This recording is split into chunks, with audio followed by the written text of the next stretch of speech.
Questa sera si è tenuta una serata di studio così, o di confronto sul tema della restanza, organizzata per il 30° anniversario della fondazione del Gruppo Giovani Imprenditori di Confartigianato, d'intesa con Confartigianato che quest'anno ne compie 80. Ecco, è stata una serata in cui si sono affrontati i temi della restanza, dei giovani che tornano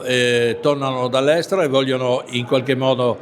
cimentarsi con un'impresa, ma anche quelli che vogliono rimanere qui, prendere in mano delle aziende, dare un contributo allo sviluppo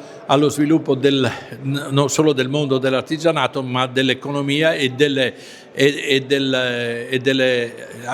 zone del Friuli Venezia Giulia. A questi giovani noi